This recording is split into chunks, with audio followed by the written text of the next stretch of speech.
Duke fans, hello and welcome to episode 177 of the Duke Basketball Report podcast. We had a nice week off, but now we have some basketball to preview this week, as well as a special interview that we teased last week. First, a wonderful thank you to our sponsors, Byrd Campbell, for their constant support of the podcast. If you or someone you know are in need of legal advice or representation and you live in Florida or Texas, you already know who to trust. Byrd Campbell. That's who. Byrd Campbell means business. It's down the line here, coming to you this week from my home in our nation's capital of Washington, D.C. I am out of the cold, and I got the rest of the crew with me. Sam Klein in the Gothic Wonderland, or are you in the Gothic Wonderland this week? I am not, and I need to apologize for I expect lower audio quality this week. I am calling in from a cell phone. I am in Park City, Utah. I believe that this is the second time that I have done the podcast from Park City. I believe the first time was during our inaugural season. I was out here skiing, and I am doing that again, but this time I am with about 60 of my classmates. So it is a raucous time. We have to hurry up and do this show so that I can go out to our bar crawl, which is going to be Dude, very I am important. so jealous. Hey, are you going to High West? Because if you are, I might have a list. So I was at High West last night. For those who don't know, High West is this very cool traditional distillery in Park City, and it is very close to where we're staying. So I was there last night for a cocktail, and that was awesome. And maybe we'll go back. Great whiskey. They have great whiskey. Yeah. I had this like blended cocktail whiskey that it's a whiskey that was like made with. That was blended with extra ingredients like during the barreling process so that it mimics a cocktail. It was what you're talking about. Manhattan in a barrel or something. Yeah, it's really good. That thing is fantastic. Ladies and gentlemen, that thing was awesome. Welcome to the Duke Alcohol Report. Yeah. The skiing was great today too, just in case you were wondering. I believe that too. I hate you. I hate you right now. I'm the guy. If you're ever out skiing and you see a guy with a white helmet with a bunch of Duke decals on it, that's me. Just say hi. Well, say hi when you're at the bottom of the hill and not while you're still on it. So, yeah, exactly. I will bring in the resident AT alien, Jason Evans. Jason, hello. I'm not skiing right now, and I hate Sam for skiing. I'm not making a salary right now, so you know. You're right. Yeah. I have that working for me. Yeah. Okay, well, guys, let's get into it. We're going to start with this. We teased it last week. We have a special interview, and Jason was the one that was there to make it happen. So I'm going to give him the introduction honors. Jason, who do we have this week on the podcast? So we've got one of the really unique characters in Duke Blue Devil history. Greg Paulus is the guy that we're going to be interviewing. If you don't recall, I think we mentioned this earlier on the podcast. Greg recently became the head coach at Niagara. He's been an assistant coach a lot of different places, mostly at Ohio State. But one of the amazing things about Greg's career, of course, he was the starting point guard for Duke for 3 years as a freshman, sophomore, and junior. And then as a senior, he wasn't so much the starter anymore. And then after he was done at Duke, of course, he became the starting quarterback for Syracuse. He is probably unique among all athletes out there that point guard for Duke and a starting quarterback for Syracuse the next year. Truly remarkable and a great guy. I had a great time talking to him. Have a listen. Here's our interview with former Dookie Greg Paulus. So, Greg, thanks so much for taking the time to be with me. I know that you've been on the road recruiting a lot. I know that there's been a lot of changes in your life. In addition to getting the fabulous head coaching job at Niagara, you've got a little kid around you, don't you? I do. I have a 15-month-old son named Preston, and it's been just awesome to be a dad and watch him continue to grow. He started to take his first steps a couple weeks ago, and so just trying to enjoy as many moments as I can with him. And we're trying to slow down time and enjoy all the time with him. All right. So is he going to become a quarterback or a point guard? Because being your son, he can take either path, right? I want him to do whatever he's passionate about, and whether that's sports related or not. But certainly just neat having him around. And, over the last couple of weeks, it's been fun having him just come to the office and hanging out and as much time as I can get with him, I'm certainly going to do that and enjoy it. I love it. All right, let's get to the coaching career. And the way I'm going to divide this up is we're going to talk about Greg Paulus, the coach, a little bit, and we're going to talk about Greg Paulus, the Duke basketball player, a little bit. But starting with the coaching career, talk to me a little bit about your coaching influences, because you spent a lot of time at Ohio State with Thad Matta. Obviously, you had 4 years in college with Coach K. Talk about what you got from both those guys, two of the greats, two of the legends in the game. How did they influence you? Yeah, I think that I've learned so much, and I've been fortunate to have so many great experiences. When I started coaching at the Naval Academy as an assistant, I was with Billy Lang, who's now at St. Joe's. I was with Coach Matta for 6 years, and obviously, his track record speaks for himself. And then I've been able to have experiences at Louisville and George Washington before coming here. And I think one of the biggest things is trying to take a little bit from everybody. And every time I get asked this question about Coach K, it's really hard to answer because he's been so influential on who I am as a person. Obviously professionally being a coach, and it's one of the reasons, I went to Duke was my relationship with Coach, and, there's no one better to learn from than him. And, the foundation for my coaching career professionally is from Duke, and the values and that he's taught me, that I've learned from him, not just the game, but his leadership, his communication, just him being him. I've been able to just be blessed to have that opportunity to learn from him. So you've been a part of big programs, Ohio State and Duke, two of the biggest out there, but now you find yourself at a smaller program. I mean, let's not mince words. What are the challenges that you're facing at Niagara that, that obviously don't exist in a bigger program? Well, I think I've had experiences at both places. When you look at the Naval Academy and now here at Niagara, I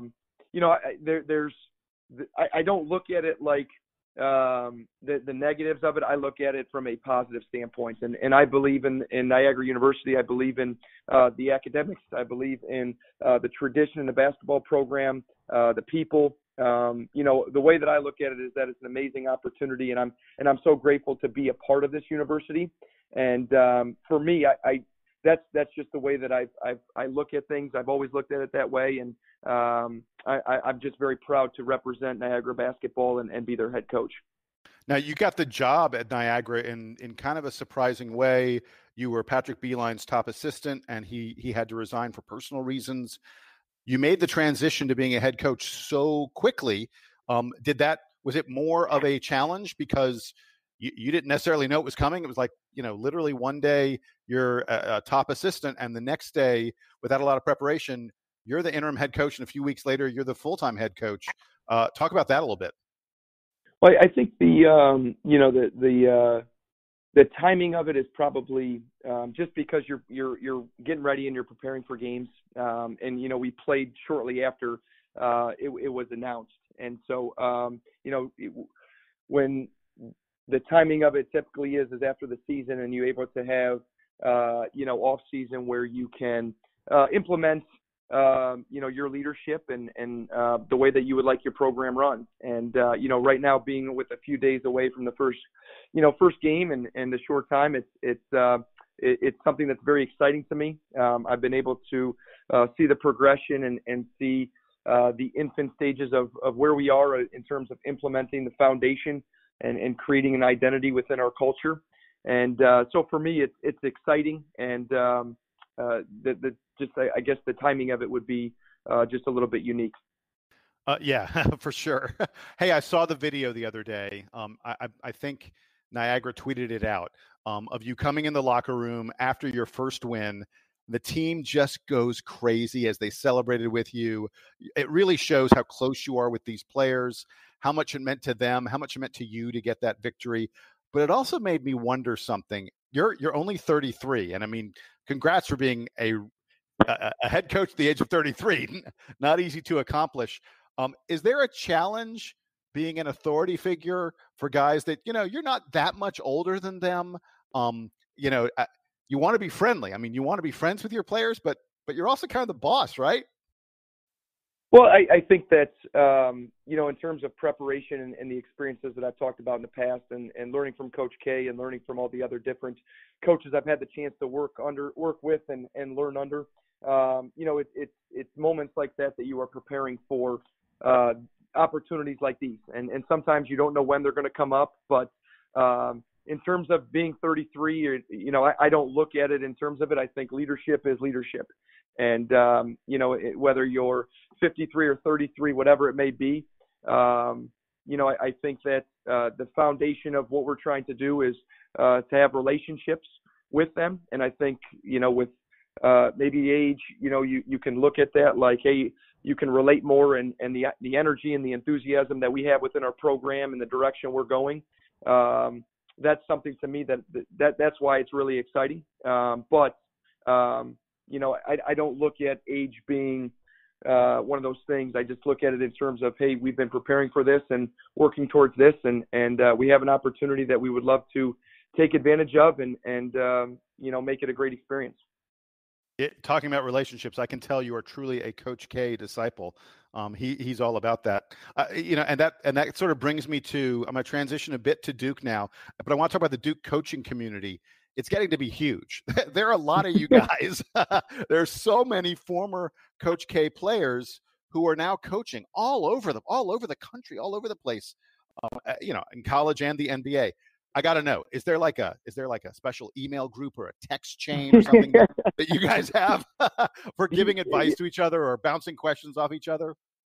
It's amazing. I saw a graphic a few days ago, I think it was, that Duke tweeted out there in terms of just the coaches that are currently head coaches of college and NBA. And it's truly an honor. And to be able to go to Duke and play for Coach K and have those experiences and, the brotherhood and the family, that's one of the reasons you go there. And it felt right. It was home for me. Coach is he was such a big reason why I went there. And he still is, and he's with me every single day. And, I've had a chance to meet a lot of the coaches that are currently head coaches. I played for, my assistant coaches for 3 and 4 years were Coach Dawkins, Coach Collins, and Coach Wojo. So I was fortunate to learn. that's and that's just how amazing of an experience it was, and how grateful I am to not learn from Coach K, but also learn from head coaches that were assistant coaches. And it's amazing the relationships you get to have and people you get to meet and learn from. And they're mentors of mine. They've become friends, obviously, and I've talked to a number of those coaches over the last couple of weeks and months as these transitions have happened, but also when I was an assistant coach at other places and also as a player. I've leaned on them for advice as time has gone on, depending on the situation. All right, I want to talk a little bit about your time at Duke. What is the thing that you remember the most about those years, the mid 2000s, when look, the ball was in your hand more than anybody else for much of the time. Just reflect with me for a moment. What was it like being a player out there on the floor? There's nothing like putting on the Duke jersey and having the opportunity to represent Duke University and play for Coach K. And you think of the coaches, the former players, the history and tradition, and how Duke and why Duke is the way Duke is, and just the opportunity to represent and be a part of, to me, the best program in college basketball. And I just have. I'm very honored, and it's just so much pride to have the opportunity to represent Duke in that way, and obviously play for Coach K. All right, come on, let's get specific though. I want like your favorite moment or your favorite game. When you look back on it, what's the one where you're like, this is the one that sticks out the most to me? I don't know if there's a favorite game. You certainly remember moments, and even now as I'm coaching, and I see a player play really well or maybe not play so well, or as right now I'm coaching and I'm sitting in my office and I'm reflecting back on an experience that hey, coach did in a film room, or something that the team did to take a step forward, and how can I create ownership within our players in order to take that step forward. And we're in the early stages of creating that culture and identity. And I think when I'm able to sit back and reflect at different points, depending on the situation, the Duke experience is, there's always 1, 2, or 3 of those times where I can say, hey, I remember when coach met with me when I lost confidence, or I remember when coach, we played really well and I was able to take one step to the next step, and this is how he did that. Whether that's individual meetings, group meetings, film sessions, inspiration and motivation to the team, just the way he, led by example with how passionate he was, and the ability to, the standard of Duke basketball. And that is one thing that we're trying to create here at Niagara is the standard for Niagara basketball, how we're going to conduct ourselves off the court, how we're going to do things on the court. And, it's hard to pinpoint one specific example of that, because there's so many, and because what we're trying to do in the early stages of creating that culture. You talked a little bit about, various moments in your career when you were either down or up or whatever. And if I can, just for a moment, I mean, your career, your senior season didn't, I'm sure it didn't go the way you expected. You'd been the starting point guard as a freshman, sophomore, and junior. And then as a senior, you took more of a reserve role, and your minutes were reduced and the such. How difficult was that? Did Coach K come and talk to you about it? Go back with me a little bit. I believe that was 2008, 2009, right? 2009. 2009 was my senior year, and I was proud to be a part of the ACC championship team that we won the ACC tournament that year, and won 30 games. I think that when you're a part of something bigger than yourself, which is such, that's what Duke is. Everybody's a part of it, and you create ownership moving forward as a team. And that to me is to be a part of it, and to have a role that helped win a championship and hang a banner in Cameron Indoor Stadium. That's something that as I bring my son back to Duke, and as I reflect back on multiple ACC championships and different experiences, that's something that my teammates and we talk about, and that's part of the lifelong relationships that you build when you play at Duke. Spoken like a true coach. I like that answer. You to some extent had one of the most remarkable immediate post-basketball careers that anyone could imagine. You graduate from Duke. Your 4 years of eligibility as a basketball player are done, but the NCAA rules say you could play a different sport for a 5th year, especially someplace else. So you go to Syracuse and you become the starting football quarterback for the Orange. Talk to me about what that was like. It's almost unbelievable that anyone could play college basketball for 4 years, presumably not really touch a football, and then go be the starting quarterback, and a very successful one, for a Power 5 team like Syracuse. Yeah, that was one of those a once in a lifetime opportunity. With the way that the NCAA rule is you have, if you do change sports without redshirting, you're able to play, change sports. And I was fortunate enough that Coach Marone gave me an opportunity, and he's obviously the head coach of the Jacksonville Jaguars right now, and it was his first year, and was able to get an opportunity, and was able to earn my master's there at the Newhouse School of Communications, and have a chance to compete for a job. And that's something that when he took over, he was creating his culture, his identity, and really laying the foundation for Syracuse football, and being able to win as many games as they had in the last 5 years, or the most wins in the last 5 years, and being able to just have that opportunity. It was really, really neat, a lot of fun, and it was a very short window. I think I made that decision sometime in May, and then the football season was in August. So there was really only June, July, August, really to learn a playbook and try to get acclimated to football, and get acclimated with teammates, and and trying to turn around a Syracuse program. And I hadn't touched a football, I think, in 4 or 5 years there. So wait, I had a blast. I was going to ask. I loved it. I loved the experience, and just grateful that Coach Marone gave me that opportunity. Wait, I want to be clear about something. Had you really not touched a football in 4 years?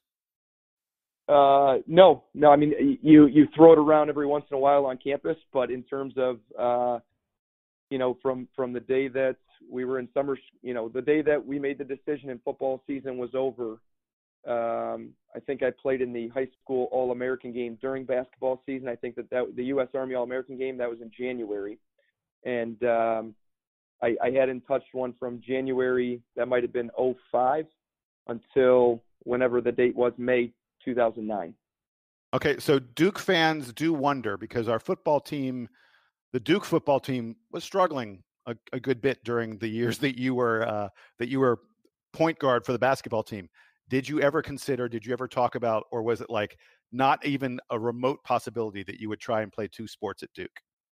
At that time, they had a multi-year starter, Thad Lewis, and he had a great career there at Duke, and ended up having an NFL career there, and he was the guy, and when you only have 1 year to compete for a job, you want to make sure that there's an opportunity to do that, and with Thad being such a great quarterback, and it was his program, and Coach Cutcliffe, and what an amazing job he's done at Duke. I wanted to go somewhere where I could have an opportunity to compete for a starting job. That makes sense. I get it. All right, one last question before I hit you. By the way, I just want to warn you in advance. Every player I have on, I ask him for a good Coach K story. So be ready with a good Coach K story. But before we get for your best Coach K story. I'm not. Well, I'm going to ask it anyway. So you're going to have to, you'll have to come up with some kind of answer. But before I get to that, one more thing about your teammates. You spanned 2 different eras, because as a freshman, you played with J.J. Redick and Sheldon Williams. I mean, two numbers in the rafters. And then by the time you were a senior, you were playing with Kyle Singler and John Shire and Gerald Henderson, Nolan Smith, guys who went on the very next year to win a ring, guys, who were also legends. Who was the player who made your jaw drop, that you were just like, oh my gosh, that guy, I can't believe that he can do that? Who was the one player you played with that you're just like, that's the one I'm in awe of? Well, those are some pretty good players right there. How great! Think about that. How great is it as a point guard that those are the guys that surround you? And oh yeah, I mean, you look at the wings and the bigs, and I mean, you talked about guys whose jerseys are hanging in the rafters, and as a freshman, I think when you're able to be able to throw the ball inside, and we won the ACC regular season and the ACC conference championship that year, with JJ and Sheldon leading the way there. And I think when you think about those 2, and then when you see what they did, obviously, lottery picks, both of them, and then JJ is still having what an NBA career he's having. It's you just think about how neat it is that those are the guys you get a chance to pass to. And, I think that those guys really helped make my learning and really taught me what it was like as a freshman. I mean, I saw J.J. Redick, and he scored 40-plus points in the Meadowlands, against Texas. I saw him score 40 multiple times, and he's the all-time ACC leading scorer at that point. And you see him score high 30s, 40. He's averaging 27, 28 points per game, right, that year? Yeah, I think 26.8. Yeah. 26, 20. So he's crazy. Averaging that, and then you see those 2 guys the very next morning in the gym working. And I think that those guys were able to teach that this is what it takes to have that type of success. And there's certainly no doubt on why they were so successful with the way that they prepared, the way that they practiced, and competed, and being able to learn that as a freshman was as good of a learning situation as I could have. They made the on the court and off the court you had great examples in front of you. Okay, so we're going to wrap things up now. Greg, thanks so much. I really appreciate it. Before we go, I'm going to ask the question. I need a Coach K story. We've gotten some great ones. I've gotten. What ones have you gotten? I think it was Shane Battier told us a story about Coach K coming in the locker room with a samurai sword. Or maybe I forget who it was who told that story. There was someone else who told a story about Coach K talking about how he just wanted them to win one game for a little old Polish man. We've had some really good ones. We've had some other folks who say they just couldn't, they couldn't think of the perfect Coach K story. But you're a coach now. I mean, there must be some way that there must be some way he inspired you guys at one moment, or something he said in a huddle, at a tense moment in a game that you still take with you. Come on, give me a little nugget, just a little piece of what it's like to be around Coach K. Jason, I may have to call you back on that one. I may have to find the right one. I may have to find the right one. I don't know if I have the right one at this current point right now. Okay. Well, I will hold you to that. Here's what I want you to do. You've got my cell phone number. I need you to text me when you think of the right Coach K story, and we will get you back on the line, and we will do it on a future podcast. The Greg Paulus Coach K story is coming up. So, oh, that's good stuff. That's good stuff. Well, Jason, I really appreciate it, and I think the biggest thing for me is just how much I love Duke and how much I love the experience and the opportunity to be a part of that program, and the people you get a chance to be around, and the to be around Coach K. It's just something that I'm so grateful that I made that decision to go there, and that Coach believed in me enough, and I can't thank him enough for who he is and what he has taught me and what he has meant to my life. Well, Greg, we appreciate you coming on the podcast. We appreciate all you did for Duke University and still being a great representative of us. And congrats again on being the head coach at Niagara. We are watching. We are wishing you guys so much luck. And I look forward to talking to you sometime in the future when you've got the right Coach K story for me. Jason, I appreciate it, and looking forward to connecting with you down the road. Great. Talk to you soon. And again, good luck at Niagara. Thank you.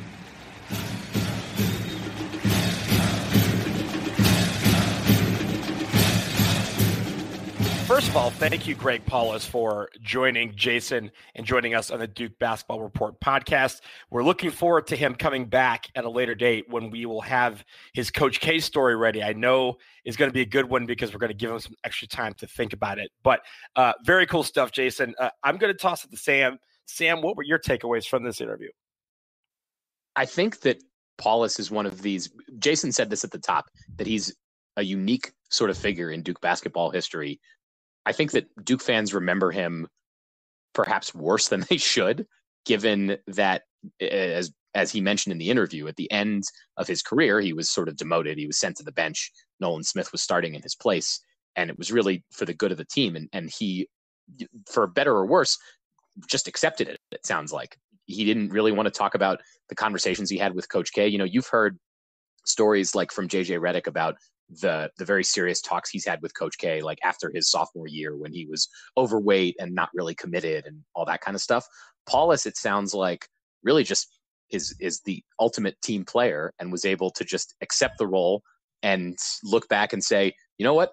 The best thing about it is that we won an ACC championship and I was a part of that.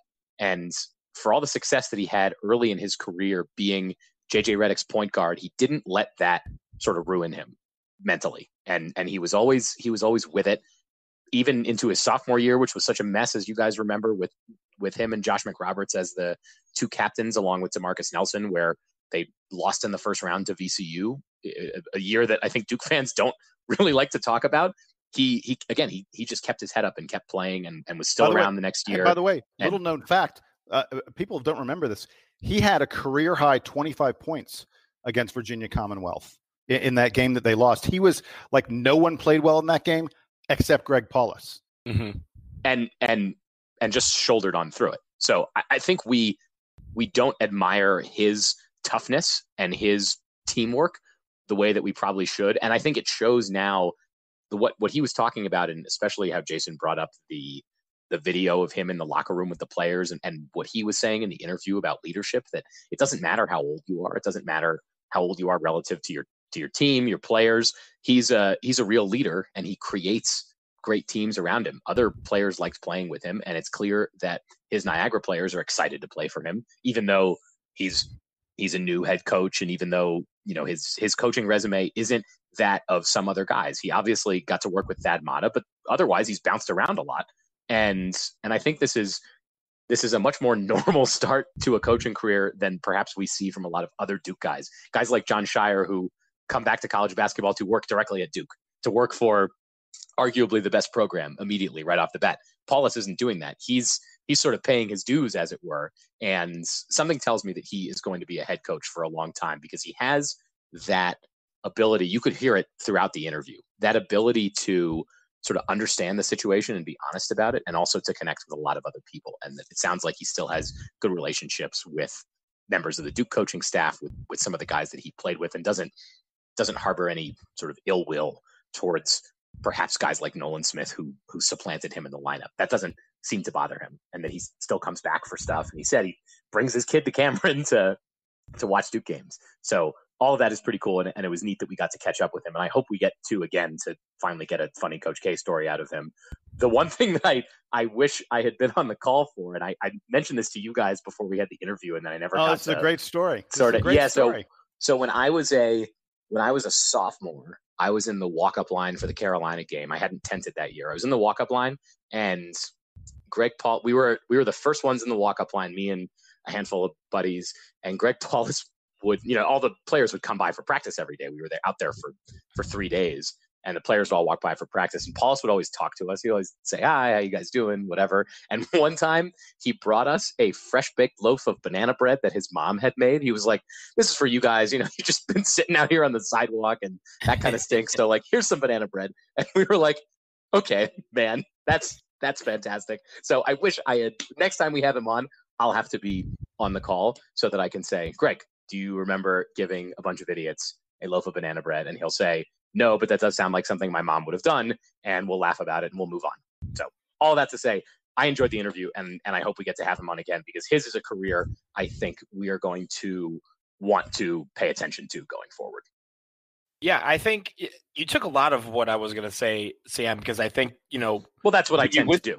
Yeah, but I think that's a good thing, because when you listen to an interview like this, I think the fact that energy kind of exudes itself in him, like just him talking about how he's gotten to this point, what he's learned from not just Coach K, but Thad Matta, and really, recognize that he's been placed in a situation that's kind of extreme. You don't necessarily it's not like he got his, first coaching job, he applied and did this. He was thrusted into this position. He performed well, and then they gave it to him, and he earned it. So I think that sort of thing, being able to coach under pressure, under, not the best of circumstances when it comes to a transition like this. You don't have your guys, quote unquote.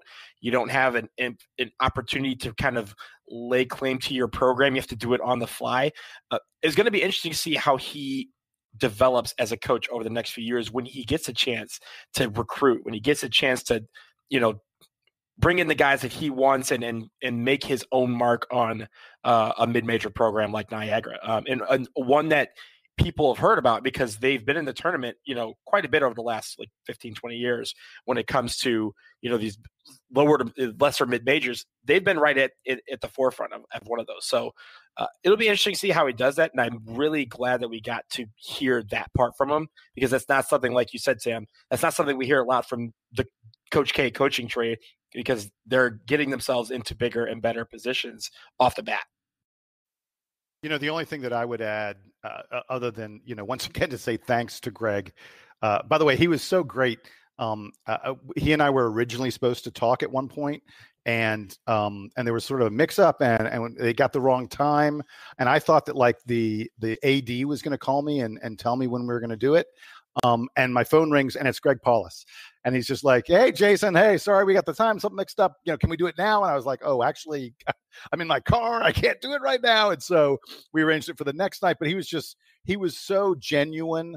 and excited and eager to do this, and wanting to reconnect a little bit off the with the Duke fans. And then the other thing that stuck out to me, I just thought he sounded like a coach the whole time, even keeled, the right attitude, sounds like a leader of men. Everything that he said, and look, I know these guys they know they're being interviewed, and they know they have to be somewhat circumspect about some of the things. But I just thought he came off like someone who's thinking about the right kinds of things that a coach should be thinking about. I was very impressed with him, and I agree with you guys. I think that he has the potential to have a very, very big coaching career ahead of him at Niagara or wherever else it may end up being. Yeah, he could be one of those coaches where 15, 20 years from now, he's at a Power 5 school coaching, and you're like, wow, I still remember when he was, cutting his teeth at Ohio State as a video guy and has moved himself all the way up to becoming a head coach at a Power 5 school. I really see that in him, and I think just by his personality, his energy, that's something that rubs off on players, and you can tell already with his guys, they're playing for him. So I think that's going to be something that we're going to look forward to watching over the coming months and years, however long he's at Niagara. But best of luck to him, and thank you, Greg, for being a part of the DBR podcast.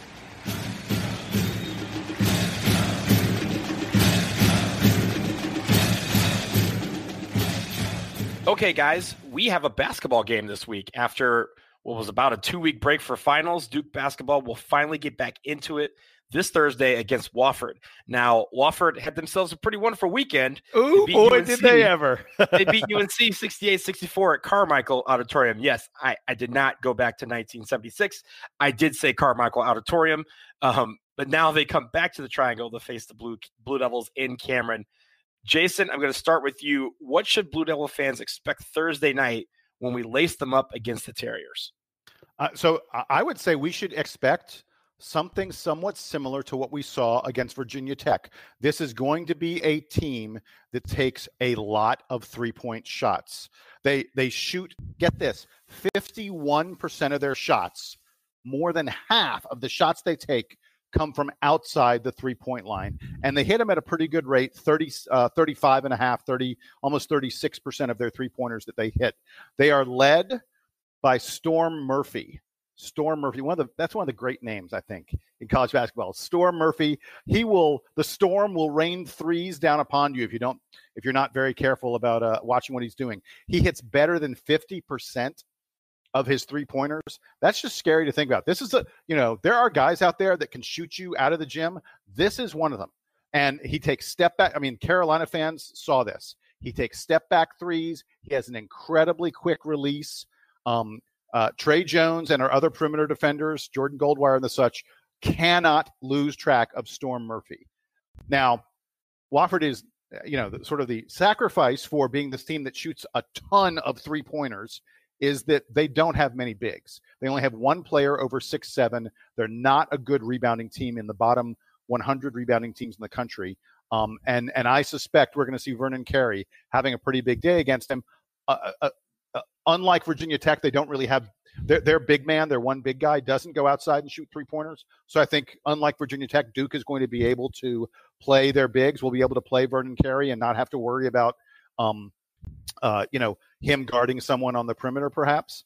And if that's the case, I think Vernon will have a very, very big day in the paint. The other thing, I just wanted to note about their schedule. Despite beating Carolina, this is a team that got blown out by South Florida. This is a team that lost to William & Mary. They have won 5 games in a row, but their defense is not good. They have one of the 100 worst defenses in all of college basketball. They play at a very slow pace. They are deep, so I don't think Duke's going to be able to necessarily use our depth against them quite too much. And then the last thing, before I'll let Sam say some stuff, but if there is an all-name team, then Wofford has several guys on the all-name team. I said I love the name Storm Murphy. They've got another guy named Messiah Jones. You never want to be playing the Messiah around Christmas. And they have a guard who shoots a lot of threes whose name is Trey Hollowell. And most importantly, they have a player named Zion. He's not as good as our Zion, but they got a Messiah. They've got a 3-point shooting Trey. They got a Storm, and they've got a Zion. I think that's a great name team. All right, that's kind of doesn't mean anything. So, Sam, give me something that means something. I mean, it sounds like they have a fairly biblical bent to the names on their team. So Very good. Like you said, you got to be careful about stuff like that. I was going to only note the schedule. So just to echo what Jason had mentioned, what's interesting about Wofford is that they started the year totally flat.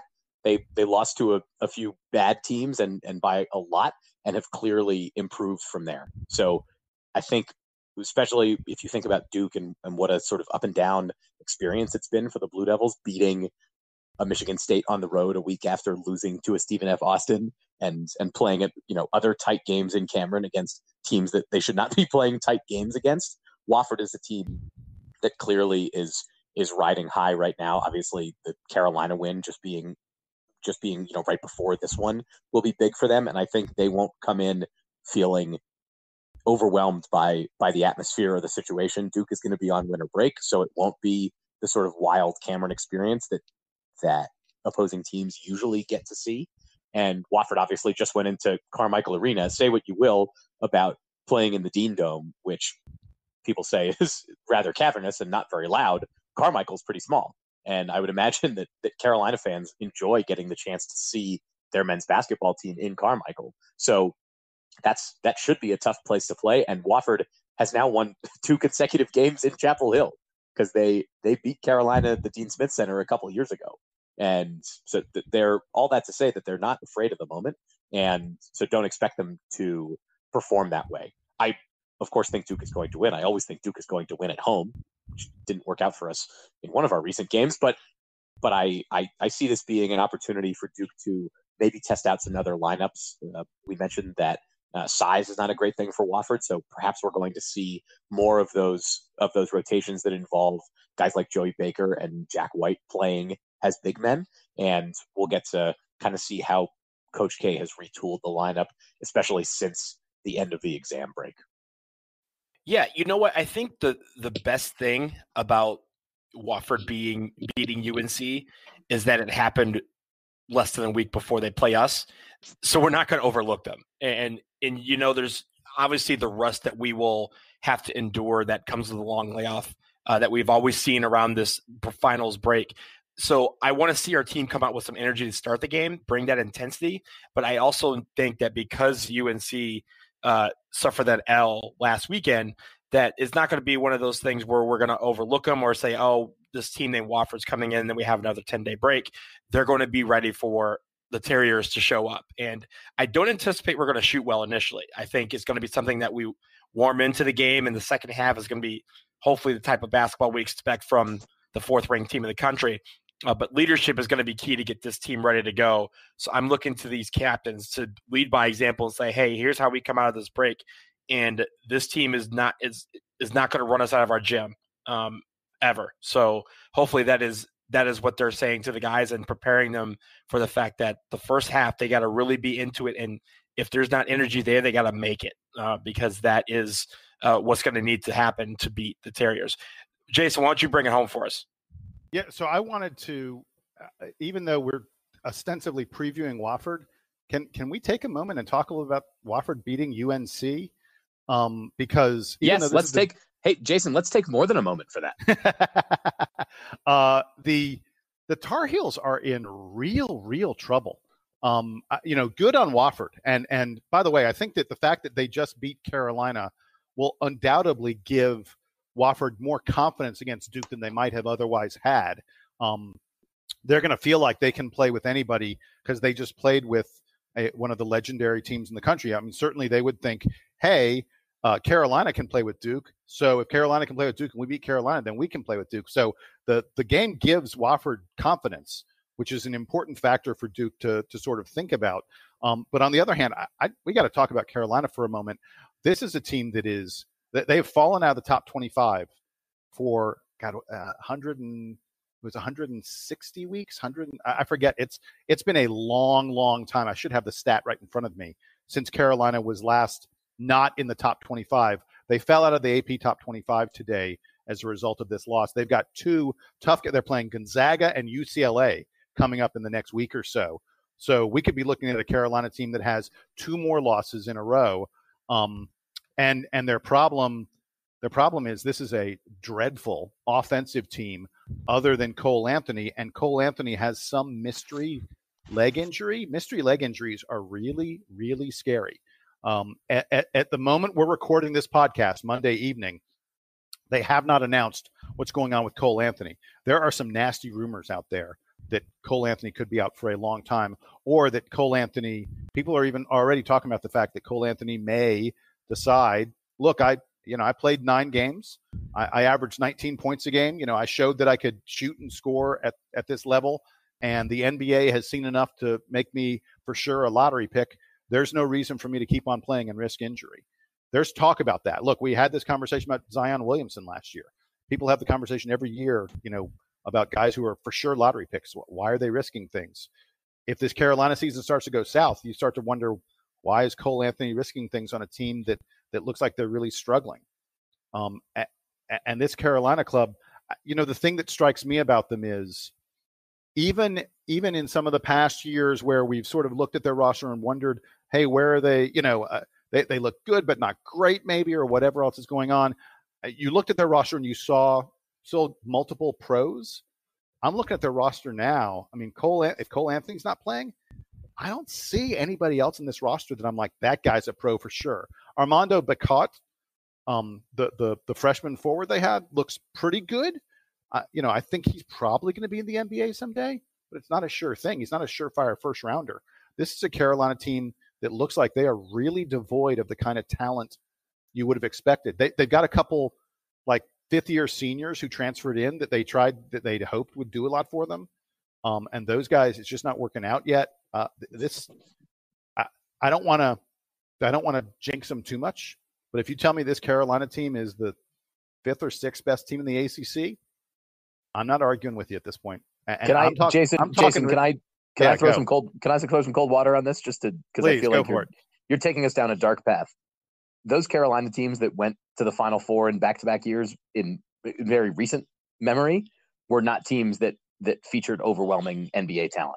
And Roy Williams, as much as we like to give him grief about the way that he talks to the media and the way that he treated the whole academic scandal, Roy Williams knows how to put a team together and figure out how to get them to score. So I agree with you that the roster isn't as loaded with talent as maybe we remember some classic Carolina teams, even from pretty recent memory. But they've got a little bit of time to figure these things out. I think one of those UNC teams that featured Tyler Hansbrough started ACC play 0-2 and still made the Final Four.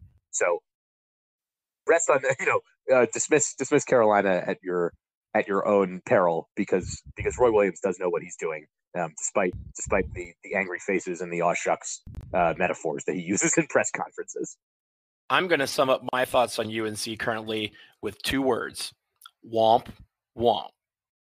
I like that.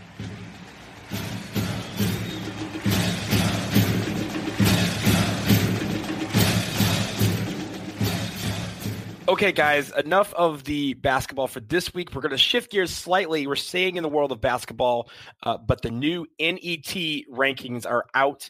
It's the first time we've seen these rankings this year, and it's the rankings that the NCAA tournament selection committee will use to judge who's in and who's out come March. So I guess we should probably talk about them. Right now, in the first poll, Ohio State is the top-ranked team, followed by Kansas, San Diego State, yeah, I said that right, Butler, Baylor, Gonzaga, Auburn, Louisville, Stanford, and Dayton. Duke is actually 13th in this poll, and Duke and Louisville are the only 2 teams in the top 20. So, Sam, only 2 ACC teams. Yeah. Only 2 ACC teams in the top 20, yes. Sam, do you have any thoughts on this ranking? Are we where we expected, or is this something where we always look at this poll like we did last year, we go, what the hell is this? I think that Duke is probably lower rated than they're going to end up at the end of the season. The Stephen F. Austin loss is just such a dramatic outcome relative to the rest of their season. If you remove that game entirely. Wait. Stephen F. Austin is number 74 in the net. They're actually a fairly decent team. Sure. But a home loss to a non-conference opponent regardless, is going to grade out pretty poorly. And I expect Duke to creep back up throughout conference play, provided that the team keeps going sort of in the direction that we see them going. I think at this point, it's so early that some of these results are just going to be skewed in the favor of the San Diego States and the Butlers. Ohio State, I think, is pretty damn good at this point. I think pundits have pretty much come around on that. But otherwise, I'm not really concerned with like where Duke is. The one thing that's tough, and Donald, you teed it up well, is that there are only 2 ACC teams in the top 20. And if this ranking is sort of dependent on you playing good teams, if going into conference play, and at this point, we're mostly through sort of the interesting part of non-conference play. Teams have, a handful of teams still have those interesting rivalry games out of conference that they have to play, before conference play starts. But for the most part, the sort of marquee non-conference games are over. If this is how the ACC looks going into that, then there aren't a lot of opportunities to jump up higher for mediocre teams or average or slightly above average teams to beat good teams if there aren't as many good teams in the conference. And if this is, I think we may overrate how much the committee uses this ranking. I know that they talk about it, but ultimately they're going to get in there and talk about the actual teams and who they want to see in certain places. And there's probably a lot more sort of discussion that happens that we're not all really privy to. If they do use these rankings as much as they claim to, there aren't that many opportunities for Duke or for any other ACC program to get good wins. And if you want to motivate another ACC team, it's not just, hey, we're playing Duke this week. Isn't it great to beat Duke? It's, hey, we're playing Duke this week. This is one of the only shots you get at beating a top 10, a top 15 team the rest of the year, according to the rankings that matter. So you better go out and do it. That might make things harder for Duke.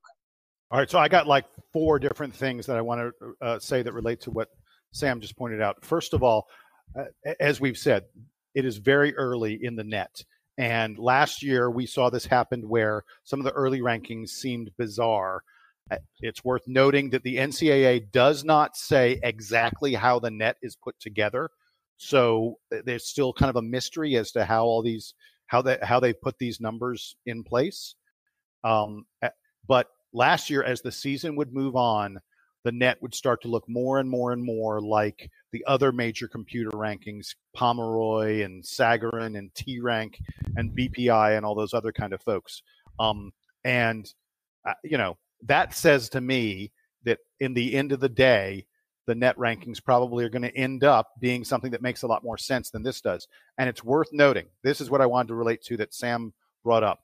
Yes, the NCAA brings the net with them into the room, but they have said that they use 4 different computer models in their deliberations. They use the net, they use KenPom, they use ESPN's BPI, and they use Sagarin's ratings. Jeff Goodman, I think it was Jeff Goodman, someone I was reading on Twitter today said, if you look at those 4 different computer models right now that we have all 4 of them, now that we have the net, we have those other ones because they've been here all along, and you average their rankings, suddenly some of the weird stuff in the net starts to go away. So San Diego State, hey, they're number 3 in the net. When you average the net, KenPom, BPI, and Sagarin, San Diego State is suddenly number 14. Kentucky is 58 in the net. Memphis is 69 in the net. When you average them out, Kentucky and Memphis are both suddenly top 30 teams, which is where everyone thinks they are.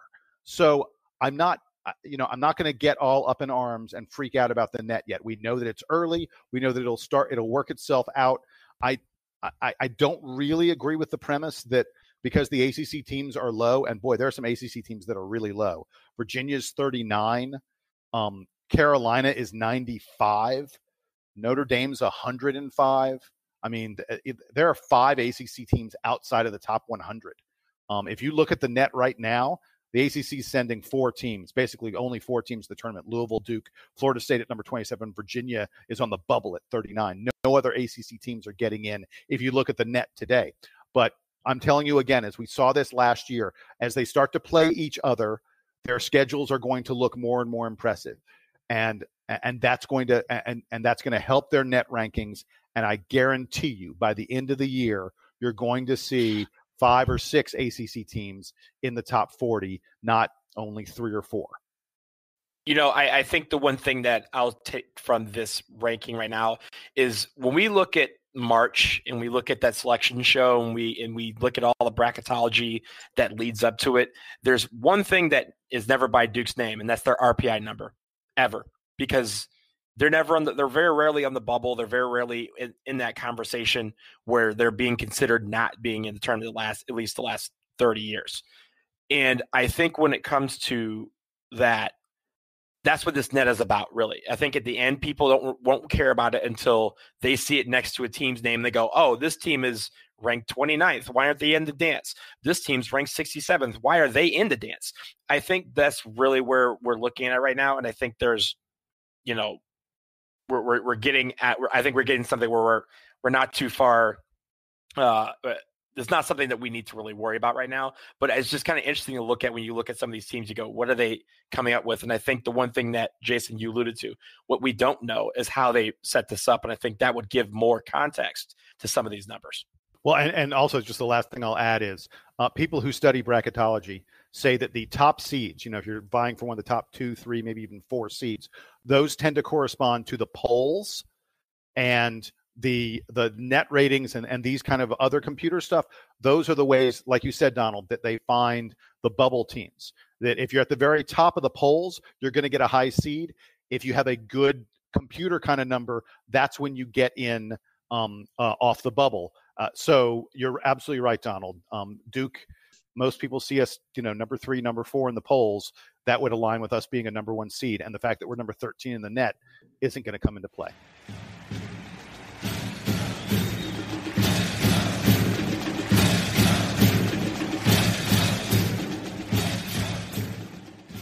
The Duke Basketball Report podcast is brought to you by the wonderful people at Byrd Campbell, PA, a business law firm with offices in Florida and Texas who bleed Duke blue.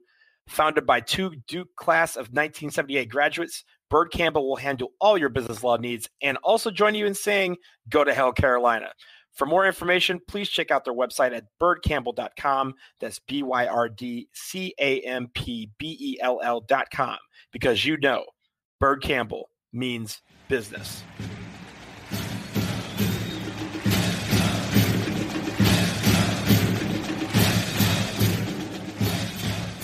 Okay, it's time for parting shots, and Jason, I will begin with you. So it's something that Duke fans don't really want to think about that much, but the reality is one of the major factors that drives our success from year to year is who turns pro and who doesn't. I mean, a year ago, if Trey Jones had decided to go to the NBA, this year's Duke team would be a very, very different team from what it is today. And we're still several months off, obviously, from knowing decisions and having all the data we need. But there's been a lot of talk about who from the current freshman class may be turning pro early and maybe thinking about it and all those other kind of decisions. And the reality is, other than Vernon Carey, who is playing lights out and looks like one of the best freshmen in the country, and it's clearly going to be going to the NBA. The other freshmen, it's up in the air, and no one can really tell. And a lot of folks are talking a lot about Cassius Stanley.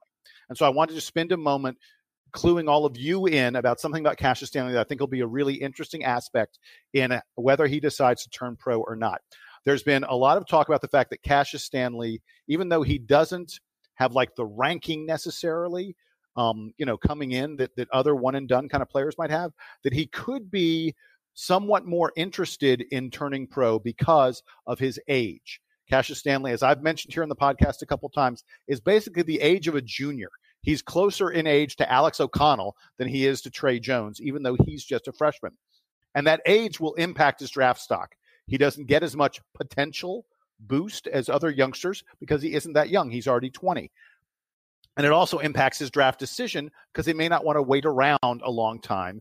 Even though his stock may not be that high, there are already a lot of players older than him already in the NBA. So he may be in a hurry to get there. Well, there's one other thing that I don't think a lot of Duke fans know about that could play a pretty big role in Cassius's decision.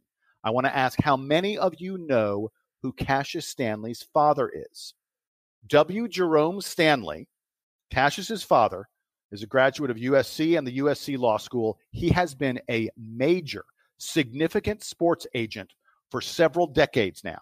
He has represented NBA players like former LA Laker Brian Shaw, Baron Davis, but he's mostly been involved with the NFL. W. Jerome Stanley was the very first African-American agent to represent an African-American number one pick in the NFL draft when he represented Terrell Pryor. When Terrell Pryor was the number one pick, Jerome Stanley was his agent. He also represented Keyshawn Johnson. Basically, every year, his company gets, 2 or 3 or 4 guys who are being drafted, sometimes first rounders, sometimes third or fourth rounders, but he's picking up NFL guys every single season. And I read online that W. Jerome Stanley has negotiated over $250 million of pro contracts in his career. An agent typically gets about 10%. Bottom line, Cassius Stanley's family is pretty well off. And so that means that Cassius won't be making an NBA draft decision based on, oh my gosh, I need to take care of my family right away. His family's probably, I don't know their full situation, but considering his dad is a pretty big time agent, his family's probably pretty darn well taken care of already. But the other thing it means is that Cassius is going to have a great sense of his draft stock, of what it means to be drafted, where he might be drafted. His dad is an agent. His dad has represented multiple NBA players. And I just think this is an interesting aspect of Cassius's draft decision. I know it's many months away. We got to see how he plays, see how he comes back from the injury and all those other kind of things. But I just thought it's an interesting thing. I wanted to tell all the listeners out there, as people wonder about this, it's yet another thing in the hopper as we try and figure out what Cassius Stanley might do regarding the NBA draft. Jason, I'm glad you mentioned that, because I think it's one of those things we talk every year about towards the end of the season when we are talking about guys who are leaving for the draft early, and we talk about how they have the best draft process probably in college basketball because they have a guy by the name of Coach K who can, tap into his network and get the absolute most updated information about where they would land.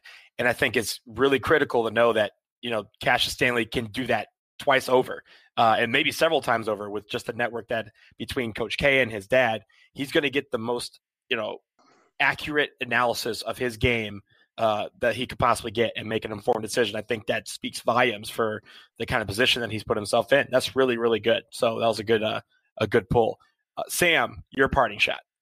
I did want to follow up on Jason's story and comment about Cassius Stanley to note that while I think it makes sense that he might not go just based on he'll have the good data and who knows exactly. He's probably a late first rounder at this point, and we're not sure what that means for your sort of long-term potential. I feel like the last few years when we've been talking about these early entry guys, we've speculated a lot about their different sort of situations, how high they're going to go. Do they have a family reason why they want to be professionals already? All that kind of stuff. I feel like it usually comes down to, does the player want to do it? And regardless of the draft stock consideration, it's if the player wants to go to the NBA, Coach K is going to say, okay, go for it. And everyone else is going to say, okay, go for it. It's your life. And that's sort of your decision. We've had guys leave who probably weren't ready to be in the NBA yet. Look at a guy like Trevon Duval. We've had guys stay like Trey Jones or Luke Kennard or Grayson Allen who were going to be first round picks and then decided, you know what, I'm going to come back because I want to still be in college. I want more of that experience, whatever part of it that they're still looking for. So while Cassius Stanley may have access to better data than any of his predecessors at Duke, ultimately it's going to be, does he want to play in the NBA next year? And if he does, then he will. All that aside, it'll be a fun case study when we get to April. The parting shot that I wanted to share, Forbes came out this week with their annual list of the highest paid coaches across all American sports. No surprise. Our guy, Mike Krzyzewski, is the highest paid men's college basketball coach.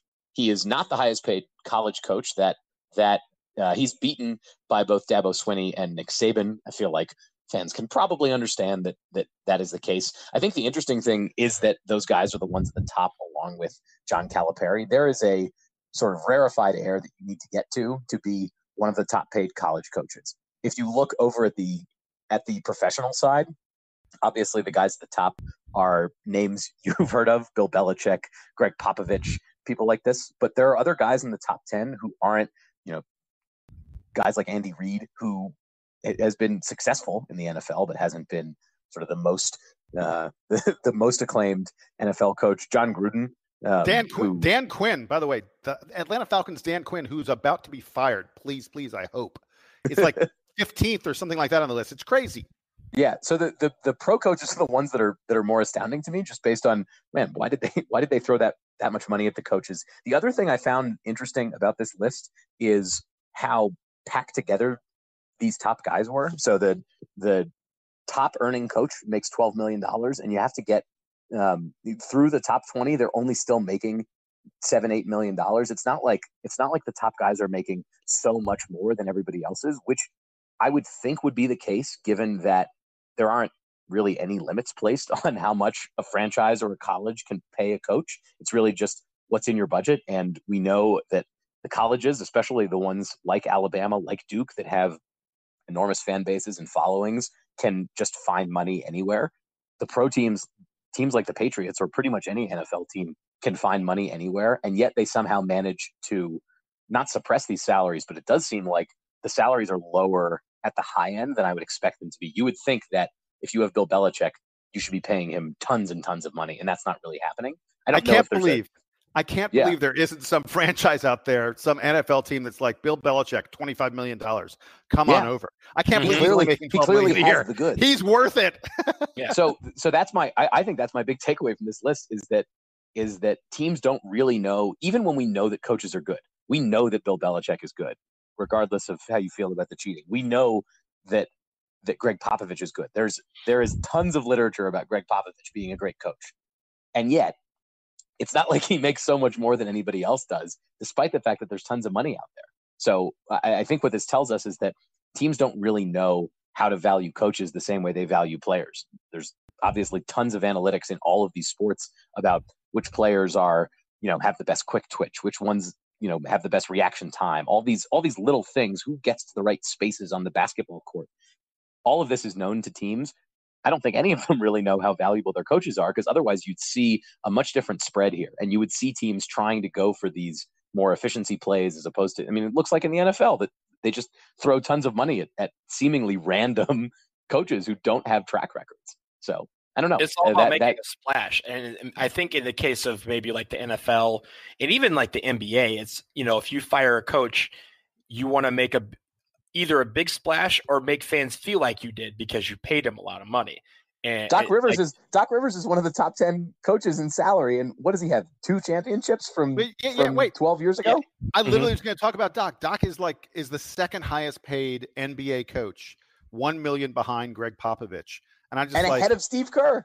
I like Doc. Doc's a good coach, and I think the Clippers are going to be really good this year. And, he did a nice job at the Celtics, but I don't go, yeah, Doc Eric Spoelstra's in the top 20. Yeah, It's like, what?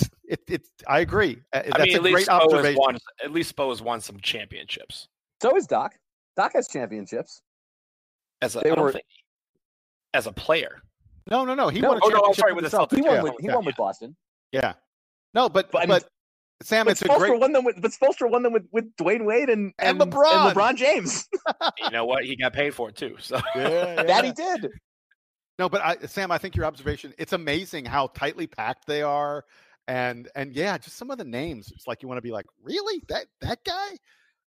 Because I feel like there's this rarefied air of a few coaches where you go, you almost can't pay them enough. Like Duke pays my Coach K $9 million. If you told me Duke was playing Coach K $50 million, I'd be like, yep, that sounds right. Sounds right. And I'd also say that's not enough. Yeah, but like same thing with Calipari, same thing with Saban, same thing with Dabo Swinney. And by the way, those 4 guys, that's the current Mount Rushmore of college coaching.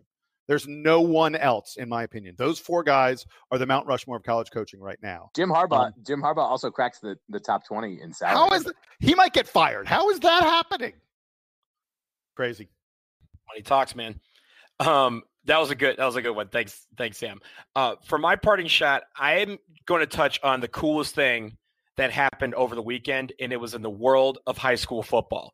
But I want to take us back to what was one of the dark days in the history of our country, December 14th, 2012.